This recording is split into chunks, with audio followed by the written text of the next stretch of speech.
नमस्कार साथियों। आपने बहुत बार सुना होगा कि जो व्यक्ति पूजा अर्चना करते हैं, ज़्यादा भगवान की सेवा करते हैं, उन्हें दुख ज़्यादा होते हैं।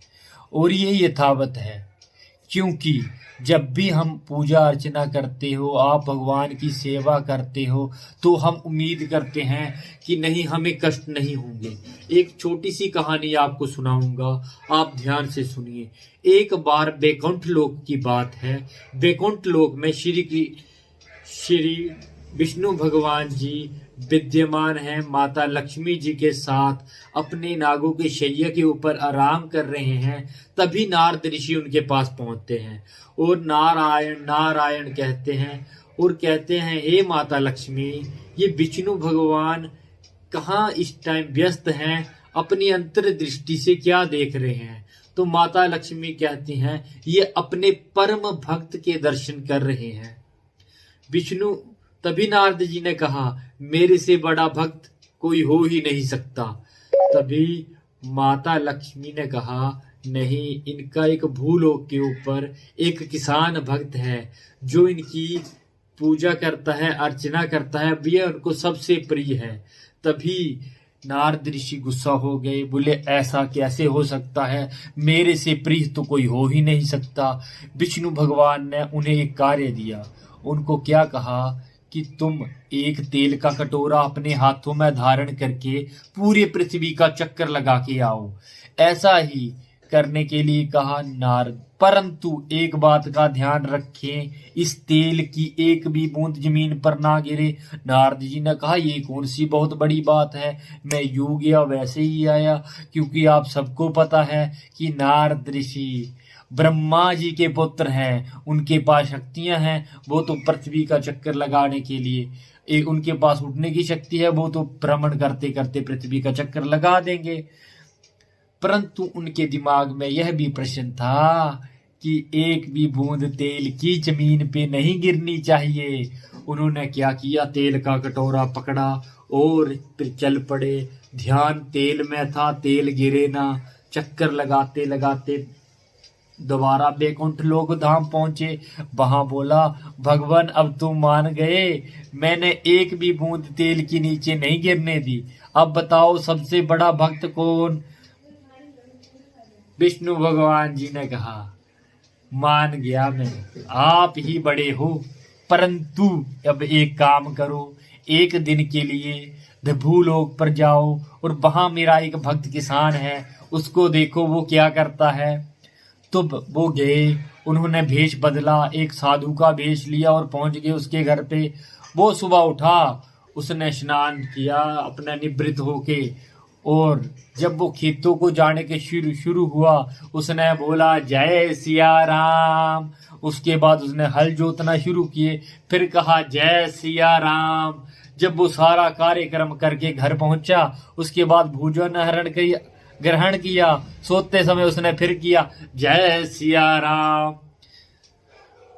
नारद ऋषि फिर से बैकुंठ लोक में बोला, भगवान ये तो दिन में सिर्फ 3 बार ही नाम लेता है, मैं तो पूरा दिन आपका नाम जपता हूं, फिर कौन बड़ा।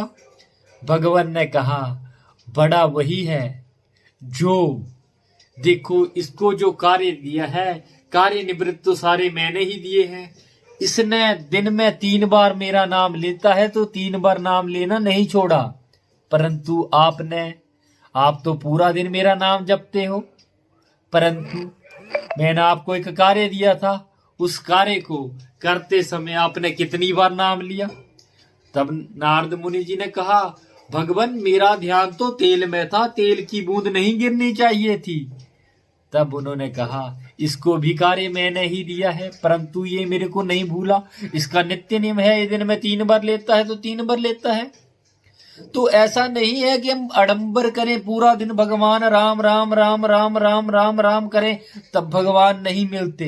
भगवान को पाने के लिए निष्पाप निष्फल भावना के साथ आप श्रद्धा पूर्वक दिन में 3 बार भी नाम लोगे, तब भी आपकी मनोकामना पूर्ण होगी। ये यथावत नहीं है, ये कथावत नहीं है, ये सत्यता प्रमाण है, हमारे ग्रंथों में लिखा हुआ है। क्योंकि निष्पाप और निष्फल भावना से किया हुआ कार्य ही हमें वहां ले जाता है, प्रभु चरणों से मिला देता है, उस राम से मिला देता है जो आपके दिल में बसे हैं, जो आपको प्राण देने वाले हैं, जो आपको सब कुछ देने वाले हैं, उस भगवान से मिला देता है। तभी भाइयों, ये मत कभी भी सोचिए कि मैं भगवान की पूजा अर्चना और आराधना करता हूं और मेरे को उतने ही कष्ट मिलते हैं। भगवान, आपने कभी सुनियार को देखा होगा, बोलते हैं जो सोना ज्यादा तपाया जाता है वो ही सबसे सुंदर होता है, उसके की गई कलाकारी सबसे निपुण होती है।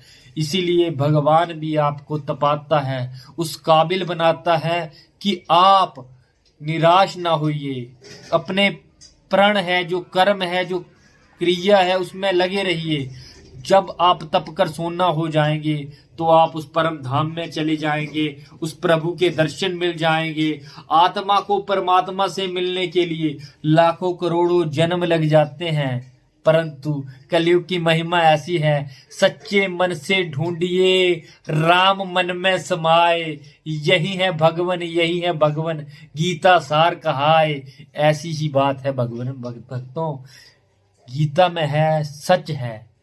अगर आप मानो तो सब कुछ यही है, ना मानो तो पत्थर। मन के जीते जीत है, मन के हारे हार। अगर आप सच्चे दिल से मानोगे तो भगवान यही है, समक्ष है आपके। बस सच्ची श्रद्धा होनी चाहिए। इसी के साथ आपके लिए वाणी को विराम देते हुए, जय श्री राम, जय श्री राम, जय श्री राम। आप सभी भाइयों से यही अनुरोध है, कभी भी अपने पथ से ना डिगिए, अपने कर्म को करें और भगवान की भक्ति मार्ग पर चलें। आपकी हर मनोकामना पूर्ण होगी। वो भगवान जो परम धाम में बैठे हैं, बैकुंठ में बैठे हैं, वो सब पर कृपा करेंगे। इसी के साथ अपनी वाणी को आराम देते हुए, आपको मेरी बातें अच्छी लगी तो मेरे चैनल को लाइक और सब्सक्राइब करें। जय श्री राम, जय श्री